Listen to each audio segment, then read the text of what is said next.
The Elephant and the Ant. In the heart of a dense forest, there lived a majestic elephant who strutted through the trees with an air of superiority. His large size and immense strength made him believe he was the ruler of the jungle, and he took pleasure in tormenting the smaller creatures around him. One day, as he paraded through the forest, he encountered a mama bird with her hatchlings in their nest perched on a branch. "Hey, mama bird!" yelled out the elephant. "Bow down to me, you and your hatchlings, as I am the mightiest and most majestic creature of all time." But the mama bird, unimpressed with his arrogance, ignored him and continued to care for her 3 little babies. Enraged by the bird's audacity, the elephant used his trunk to shake the tree, hoping to scare the bird into submission. However, the mama bird and her babies escaped unharmed, leaving the elephant fuming with frustration. As the elephant continued, he came across a rabbit, happily munching on carrots. Wanting to assert his superiority, the elephant decided to torment the rabbit. "Hey, tiny creature! Give me your carrots and bow down to me, as I am your superior!" yelled the arrogant elephant. But the rabbit, enjoying his meal, ignored him and continued eating. This infuriated the elephant, who snatched the carrots from the rabbit's grasp and devoured them in one bite. The rabbit, angered by the theft, ran off in search of more carrots. One day, while drinking water from the river, he encountered a hard-working ant collecting food for its colony. "Why are you collecting so much food, you tiny ant? Where will all this fit in you?" laughed the elephant. The ant replied calmly, "It's going to rain soon, and I need to prepare for it." With a sly and arrogant smile, the elephant sprayed water from his trunk, drenching the ant and ruining its hard-earned food. Undeterred by the elephant's bullying, the ant vowed to teach him a lesson. The next day, while the elephant was napping by the riverbank, the determined ant crept into his trunk and began to bite him relentlessly. Startled awake by the sudden pain, the elephant thrashed about, crying out for help as the persistent ant continued its assault. "Ow, ow, ow! Someone help me!" cried the elephant, but the ant ignored his pleas and preserved the bites. "Please, please stop! I'm in so much pain!" continued the elephant. Eventually, the ant victoriously emerged from the trunk, leaving the elephant humbled and remorseful for his actions. The immense animal was surprised that the cause of his pain was nothing but the tiny ant. "See, this pain is similar to the one you caused to everyone in the forest," said the little ant. "I hurt you physically, while you hurt us morally. Both have the same power, though the moral pain effect will last longer, while your physical pain will fade shortly. So please, always be aware that we, little creatures, are also able to hurt you, giant one, but we just choose not to."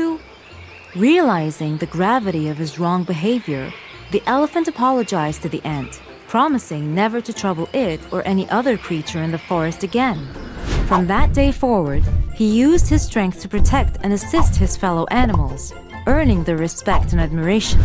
And so, in the vast tapestry of the forest, the unlikely friendship between an elephant and an ant blossomed, teaching all who witnessed it that true strength lies not in domination or intimidation, but in kindness and empathy.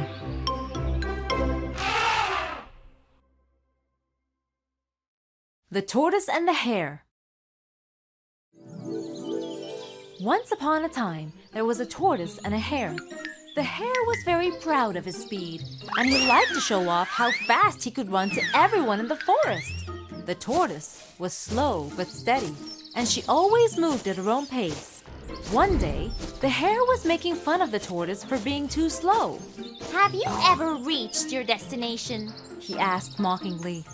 The tortoise replied, "Actually, I'm faster than you might expect. I will challenge you to a race and prove it." "Is this some kind of joke? You are so funny," said the hare. "I will will lap you several times before you cross the finish line.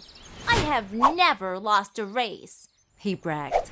"In fact, I am so confident I challenge anyone here to race against me." The tortoise said quietly, "I accept your challenge. Let's see if you can back up your words with action. Are you brave enough to race against me and prove your speed? If you are swift and quick on your feet, then winning should be an easy feat. Now, let's race."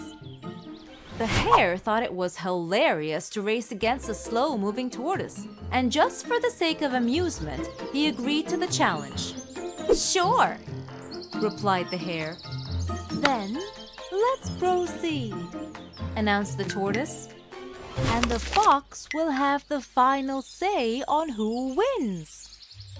So, a course was set for the next day. All the animals gathered to watch the race begin. Fast and slow, swift and steady, which one will win with such glee?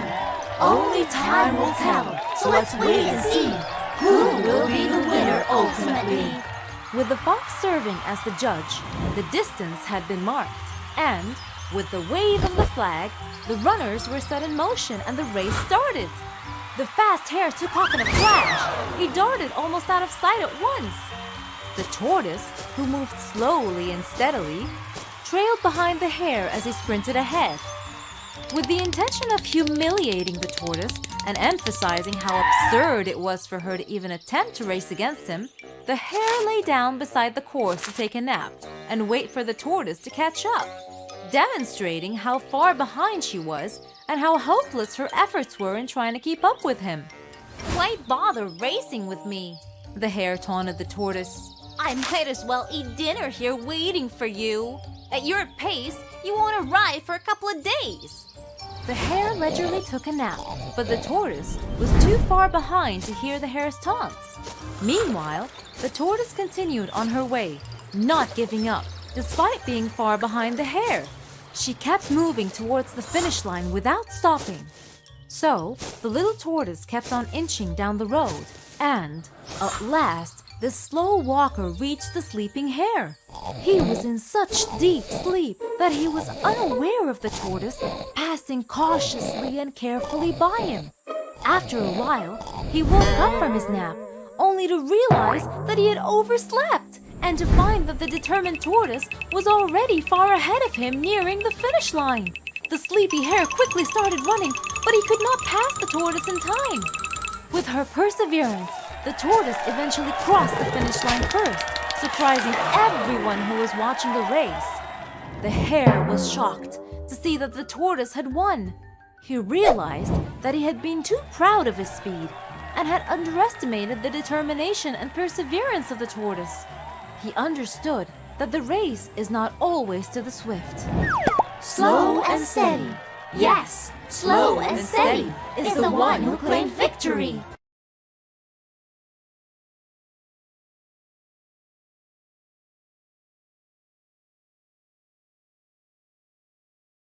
The Three Little Pigs. Once upon a time, there were 3 little pigs, Strawy, Sticky, and Bricky, living with their mama pig in a small house. It was time for them to leave their home and learn to live on their own. My dear children, the time has come for you to go out into the world and make your own way. Go and start your new lives, but don't ever forget, whatever you do in this world, do the best you can. This is the only and the best way to stay alive. A little sad but excited, the 3 little pigs said their goodbyes to their mommy and set off. After a while, they found a piece of land where they could build their own home. The youngest, Strawy, was a bit lazy. He was determined to build his home with straw. He thought this was the easiest and fastest way to build a home. That way, he had heaps of time to play. Strawy finished his house in one day. He yelled out to the other piglets, "Hey, you guys, I'm already finished." "Oh, okay," but this house doesn't look steady at all. Don't worry, nothing will happen. The middle piglet, Sticky, was slightly more diligent and constructed a little cubby house using sticks and twigs. His house took exactly 3 days to finish. This house was a bit steadier than the one with straw. My dear brother, you've done a great job, but this doesn't look safe at all. Don't worry, this house is very safe. While Strawy and Sticky were having a great time near their newly built houses, singing, dancing, playing, and killing time, the eldest of them all, Bricky, was constantly working because he didn't think much of their ideas.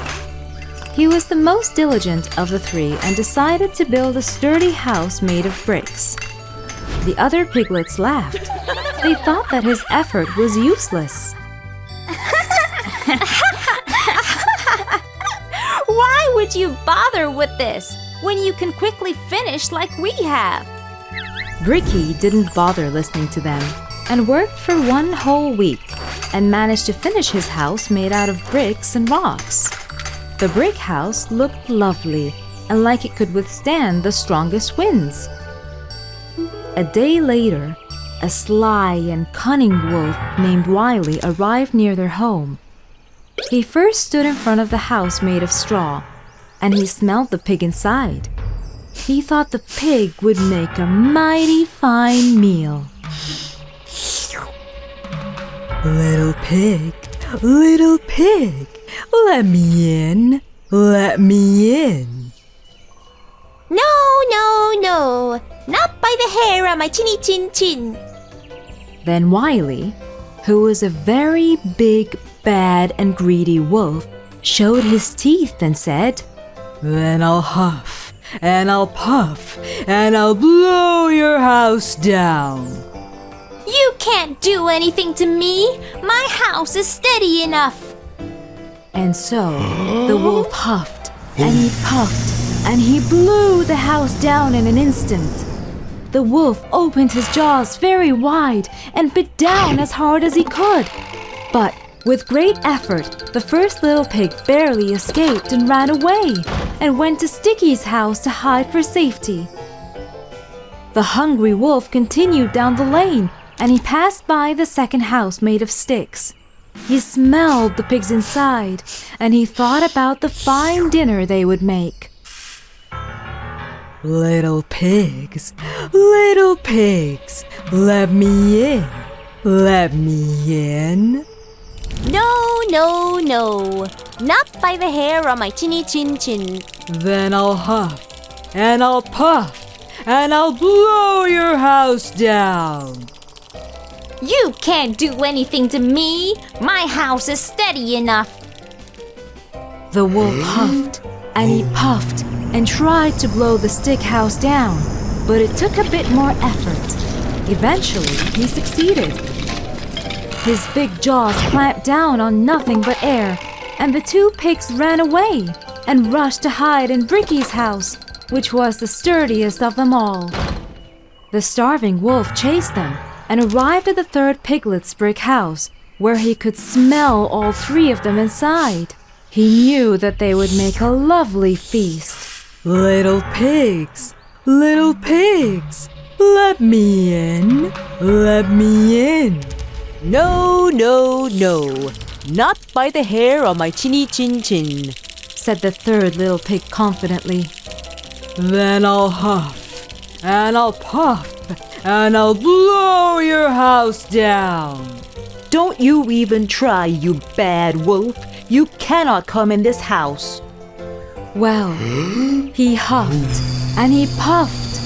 He puffed, and he huffed, and he huffed, and he puffed, but he could not blow the house down. At last, he was so out of breath that he couldn't huff and he couldn't puff anymore. So he stopped to rest and thought a bit.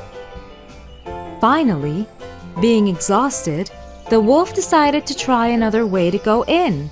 He saw the chimney up on the roof and started to climb the tree. Hearing a scrambling sound, Ricky realized that the wolf was going to climb up on the roof and come down the chimney. The piglets quickly lit up the fireplace right under the chimney and got the biggest pot they had, filled it full of water, and put it to boil on the woods. The wolf barely climbed up the chimney and threw himself in a plop. With a tremendous splash, he landed straight into the boiling bucket. Yowie! He screamed and shot back up the chimney. The last the three little pigs saw of the big bad wolf was him flying over the treetops, clutching a very sore tail. Mommy was right. Whatever we did in this world, we gave it our best.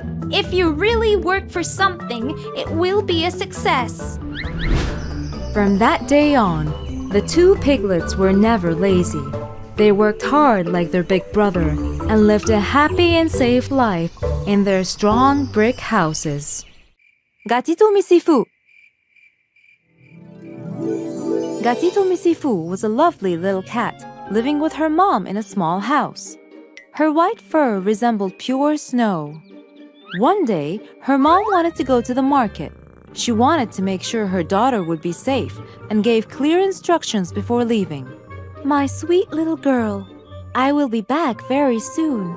Meanwhile, you stay home and you do not open the door for anyone. Gatito listened to her mom and started reading a book. Suddenly, there was a knock at the door. Who is it? It's Sun Sansu. Sun Sansu, Gatito's friend, was a beautiful brown cat, very energetic and reckless. Come on, open the door. I cannot. Mommy said not to open the door for anyone. Okay, you come outside then. I cannot either. Mommy said to stay home. Come on, she meant not to open the door for strangers, but she was surely not referring to me. I am your best friend, and she knows me very well. Come, let's play. I have a new ball to show you, and we will stay here. Gatito thought about the logical analysis Sun Sansu stated. Okay, but we will play next to our door. Sure, and we won't be late. We'll play for a few minutes, and you'll get back inside before your mom returns. And so, Gatito Mifu went to play with her convincing friend. They shot the ball, ran after it, and had lots of fun. At some point, Sun Sansu kicked it very high. The ball bumped into a tree and rolled down the field. The two little friends quickly followed its path to catch it, but the ball continued rolling down the road. The little cats trailed it constantly. They splashed into mud puddles, ran into bushes, jumped into garbage bins.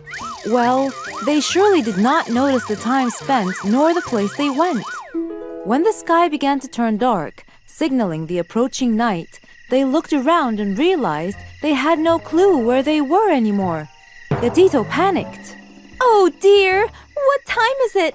And how can we get back home? No worries. I can get you back in a cinch.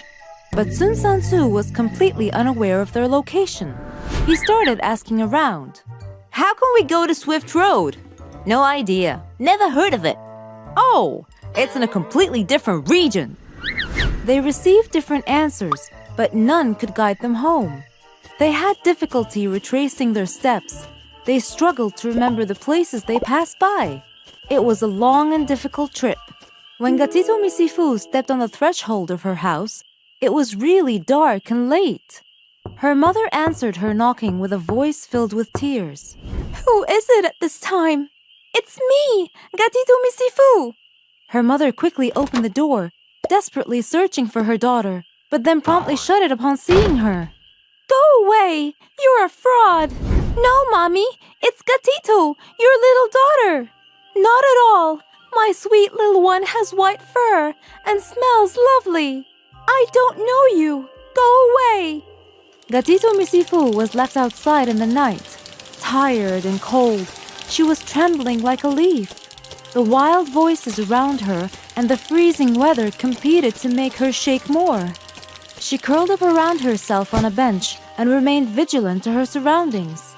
Suddenly, lightning struck and the storm began.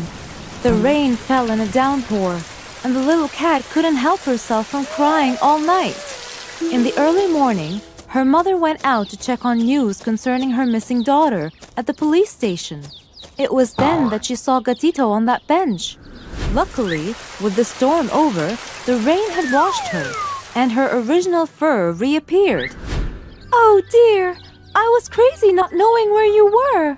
I contacted everyone in my phone book and filed a report at the police station. Honey, what happened? Why are you sleeping here in the cold? And why didn't you come inside? I tried to, but you didn't let me in yesterday. What? Was it you? But no, it was a dirty gray cat. Sorry, Mom, for not respecting your instructions. It was me. I got lost. Her mother wrapped her warmly and escorted her home for a soothing shower and some care.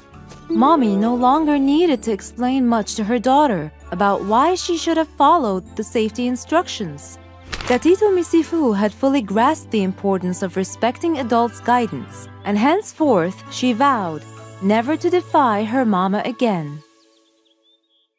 The Ugly Duckling. On a little farm, long ago, lived a cute duck family. Mommy Duck was sitting on her 7 eggs, waiting for her new ducklings to hatch. One sunny morning, the eggs began to hatch. One by one, yellow ducklings stepped out of their shells. They shook their wings with excitement. Look at you. You are all so cute. But one large egg was still in the nest. Well, it looks like that big egg will take more time. So, she had to go sit on her nest again and wait longer. At last, the largest egg hatched. With great confusion, the poor duckling began to look around. His mother and siblings were a bit more confused than he was, because this duck in particular did not look like his siblings. He was built much broader and had gray and white feathers. What is that? He cannot be one of us. I have never seen such an ugly duckling. How can you say such a thing? That's not nice. Now line up. We will go to the lake for your very first swim. Yet the other ducklings quacked. Ugly, ugly, ugly. The ugly duckling did not know why the other ducklings were yelling at him. He took the last spot in line. Each yellow duck jumped in the river and swam behind Mama Duck. When it was his turn, the ugly duckling jumped in and started to paddle too.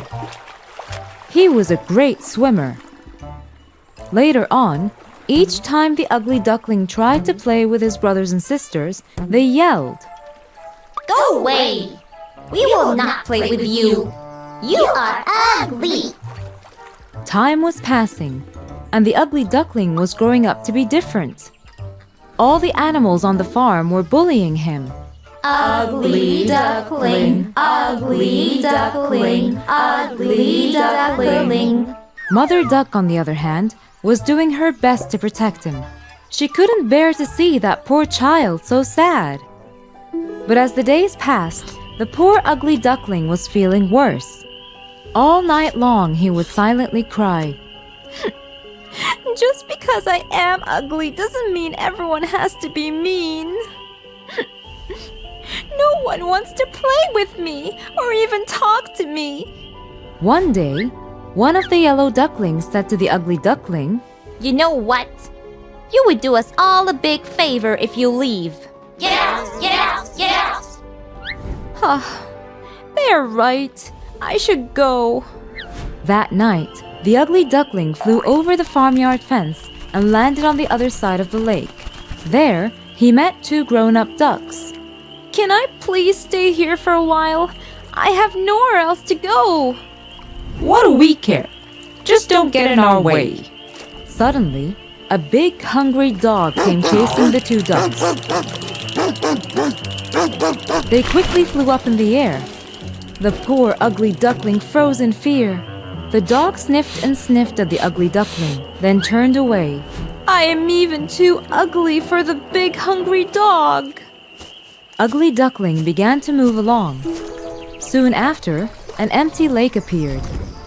Well then, If nobody wants me, I will hide here forever. Even though he was all alone, he was very happy. One day, he saw a horde of white long-necked birds migrating to the south. How beautiful they are! I wish I could be like them. Winter came and snow began to fall, so it was hard to find food. Cold and tired, trying to forage, the ugly duckling came across a farmer. Poor thing, you must be freezing. I'll take you home and look after you till you grow. Indeed, the farmer took good care of the ugly duckling. When spring arrived, the ugly duckling had grown. The farmer took him back to the lake to give him more space to move around freely. The ugly duckling looked at his reflection in the water, but he was amazed at what he saw. At first, he couldn't recognize himself. He thought there was someone else behind him. So he flipped his wings and noticed that his reflection was doing the same thing. He stretched out his neck, and his reflection continued to mirror his movements. Right then, he knew that this amazing bird was no one other than himself. Oh, how much I've changed! I look like the birds in the sky! While he was swimming in the lake, he came across a wedge of swans. They took him along and traveled joyfully together. Finally, the ugly little thing was accepted and loved by his new friends, to whom he belonged. A boy at the lakeshore yelled out to his friends, Hey, look at the young one all the way back. Must be the most beautiful swan I've seen!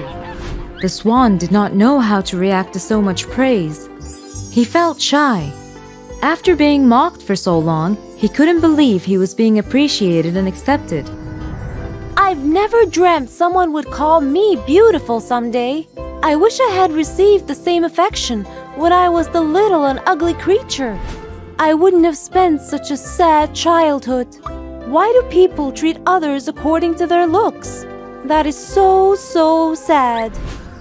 Yes, from the beginning, he indeed was a swan. He was just an unfortunate egg, which got mixed up in between the ducks. But now, he was with his real family, and ahead of him was a happy life. The Wolf and the 7 Little Goats.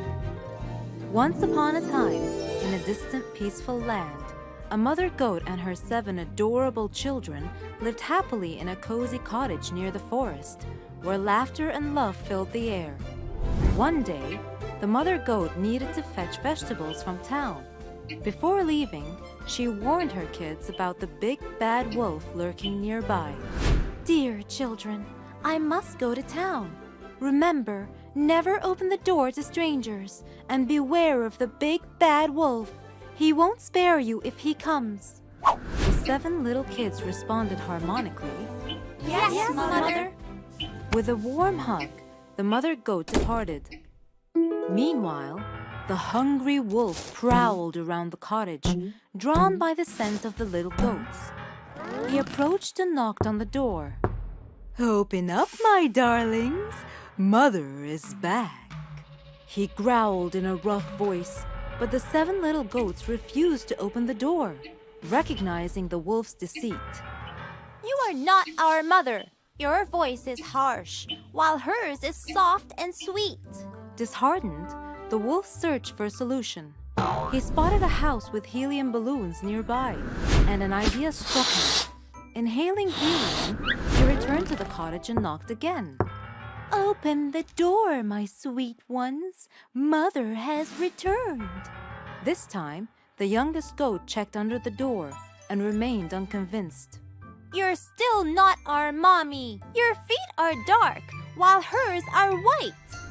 Determined to deceive, the wolf covered his dark paws with white flour from a nearby bakery. With his feet now white, he returned to the cottage and tried once more. Open up, my darlings. Mummy is finally home, and she has gifts for each one of you. The wolf mimicked the mother goat's soft voice. The wary kids requested proof. Show us your feet. Seeing the white feet, they believed the wolf was their mother and opened the door eagerly. But their joy turned to fear as they faced the hungry wolf, ready to devour them with a menacing grin. Didn't your mother warn you about strangers? Now you'll be my supper. The terrified goats scattered inside the house, seeking hiding spots. One hid in the laundry basket, another in the oven, one under the bed, while another tried to hide in a pot. Well, the wolf found them and captured 6 of the kids inside a big bag. But the youngest, cleverly hiding in the clock case, managed to escape. Planning a grim dinner, the wolf left the house carrying the big heavy bag and headed into the forest. By the river, he lay beneath a tree to rest a bit and soon fell asleep with the bag next to him. Meanwhile, the mother goat returned to find her cottage in chaos. Oh no! What happened here? Where are my sweet little kids? Horrified, she searched for her missing children and heard a faint noise coming from the clock. Upon opening it, the scared baby goat leapt into her arms. Determined to rescue her other kids, the mother goat went out in pursuit to find the wolf. She spotted him sleeping beneath a tree, with the bag of captured goats beside him. She quickly released her little ones and devised a plan to end the wolf's threat. Fetch some big stones, my sweethearts. We'll fill the wolf's bag while he sleeps, she instructed. The little goats obeyed, filling the bag with heavy stones. As the sun set, they returned home safely, grateful for their escape and their unbreakable bond. The next day, the thirsty wolf woke up and rushed to the river, carrying the heavy bag. But as he leaned in to drink, the weight of the stones pulled him into the water, never to be seen or heard from again. Peace returned to the forest, thanks to the bravery and cleverness of the mother goat and her little kids. The true magic of Christmas. Once upon a snowy Christmas Eve in Cozy Town, a sweet little girl named Lily was admiring the decorations at the Christmas market with her family and pets.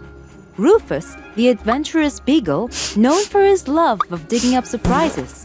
Whiskers, the curious cat, famous for his inquisitive nature and stealthy ways. And Polly, the chatty parrot, whose colorful feathers matched her vibrant personality. With her wide-eyed wonder, Lily wandered away from her family while admiring the twinkling lights. Suddenly, she found herself lost in the bustling holiday market. As panic began to set in, Rufus noticed Lily's plight. He interrupted Whiskers, who was really busy chasing a mouse. "Come quickly, we have a mission. Lily is missing." Whiskers directly braked. I will postpone eating you till after finding Lily. Have a last great evening. Can you postpone it till after Christmas? There will be lots of evenings filled with milk and cookies. Please? Tempting. You will be even fatter. Polly joined. Cut it out, chatty one. Let's move. These 3 furry and feathered friends were determined to help their beloved owner find her way back home. Rufus, with his keen nose, sniffed the air for any traces of Lily. Whiskers slinked through the crowd, following footprints and clues. Polly perched high in the trees, keeping an eye out for a familiar pink coat and a red bow in her owner's hair. They searched the area, but it was difficult to know where to start. To the right? Why not take the left instead? While they were gathered to discuss their next move, Rufus disappeared. He couldn't resist chasing a squirrel, but in doing so, he accidentally stumbled upon a lost mitten that smelled just like Lily's. He barked excitedly. "Woof, woof!" The others gathered around to examine it. The first hint set them on the right path, but soon after, they faced many choices. "Let's split up and try to find her faster." No, we should all stick together. While debating their next move, Whiskers, always intrigued by shiny objects, discovered a trail of glistening ornaments leading towards the town square. He couldn't resist swatting at them, causing a delightful cascade of sparkling decorations. Admiring his playfulness, the pets realized Lily might be nearby. They took confidently the path, understanding her love for all things bright and shiny. Arriving then at a crossroad, Polly flew high above, screeched and squawked, attempting to mimic Lily's sweet voice. Oh, how beautiful it is in here! Her antics drew the attention of a kind-hearted vendor. Ah, you're looking for the little one, aren't you? She headed that way, captivated by the festive cheer. The three pets followed the clues. They encountered a group of carolers singing their hearts out. Rufus joined in with his enthusiastic howling. Whiskers danced among the singers' feet, and Polly tried to mimic the carols with her squawky renditions. They earned a round of applause from the crowd. The carolers laughed and pointed the pets in the right direction. Finally, the trio of pets reached the Christmas tree at the heart of the town square. There, beneath the towering evergreen, they spotted Lily, her tear-streaked face illuminated by the twinkling lights. With joyful barks, purrs, and chirps, the pets rushed to Lily's side, wrapping her in a circle of warmth and love. She hugged each of them tightly, feeling safe again. I wanted to watch the wonderful topper star light up and the big decoration gifts. I thought that was the Christmas magic moment, but I was eventually wrong. It's being well surrounded and feeling loved. Thank you for all your help, my friends. As the clock struck midnight and the church bells rang in Christmas Day, Lily's family appeared, drawn by the commotion. Tears of relief flowed as they reunited with their little girl and the loyal pets that are a cherished part of their family. The townspeople cheered, celebrating the miracle of a lost child found on the magical night. Lily, deeply affected, whispered while looking at her parents and friends. Oh, how beautiful it is in here! Nothing beats the warmth of the family bond, the pet's loyalty, and the stranger's kindness. Christmas is not just a time for presents, but a time for the presence of love and connection that make the season truly magical. It is an authentic celebration of love, loyalty, and the joy found in togetherness. The Lion and the Mouse. Once upon a time, in a dense and sprawling jungle, there lived a mighty lion named Leo. Leo was revered by all the animals in the jungle for his strength and power. However, he was often aloof and didn't bother to befriend the smaller creatures around him. One day, tired from hunting all morning, Leo lay asleep in the forest, under a large shady tree, his great head resting on his paws. Some mice that lived at the foot of the tree scrambled over the sleeping lion to return to their home, but just as the last timid little mouse, Mia, was crawling over him, and in her fright and haste to get away, she accidentally ran across the lion's nose. The lion woke up with a roar. Roused from his nap, Leo was startled and annoyed. He laid his huge paw angrily on the tiny creature, trapping her and aiming to kill her. You woke me up, he roared. The mouse was frightened. She apologized to the lion for disturbing him, and trembling, but with a hint of bravery in her voice, she squeaked, Almighty Leo, please spare my life. I'm just a small and insignificant mouse. If you let me go, I promise I'll be forever grateful to you. And someday, I will surely repay you. The lion was amused by the thought that a mouse could ever help him. You are funny. How could a mouse help a lion? Curious and intrigued, Leo chuckled at the thought of a tiny mouse ever being able to help him, the king of the jungle. But he pitied the little poor mouse and generously decided to release her. He lifted his paw and finally set the mouse free. I'll let you go, just because you made me laugh. Some time passed, and one day, while stalking his prey in the forest, Leo accidentally stepped on a trap. A net made of thick ropes captured the lion and pulled him up into a tree. He was caught in the toils of a hunter's net. The lion struggled to free himself, but could not. He filled the forest with his angry roaring.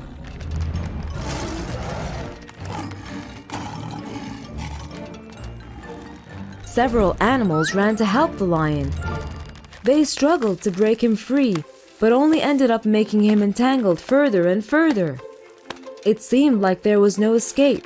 Leo's mighty roars rumbled through the forest and echoed through the jungle as he became upset and afraid. Mia, the same mouse he had spared, heard Leo's distress calls and knew the voice. Remembering the lion's kindness, the mouse didn't hesitate and ran quickly to the lion's aid. She sprinted to the tree to find Leo struggling in the net, surrounded by different animals trying in vain to help him. Let me pass!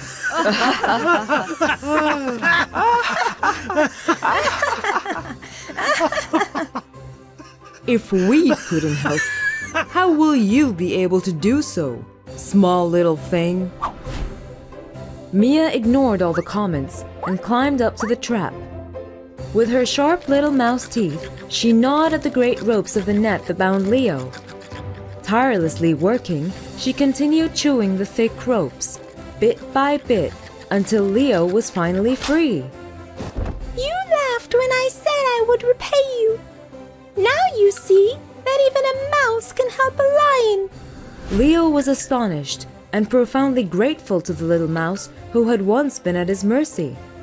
He realized that kindness and help could come from the most unexpected places and the smallest of creatures. From that day forward, Leo and Mia formed an unlikely friendship, and the lion learned that might wasn't the only source of strength. It was obvious for both of them now that no act of kindness, no matter how small, is ever wasted. They understood the value of compassion and friendship, regardless of someone's size or appearance.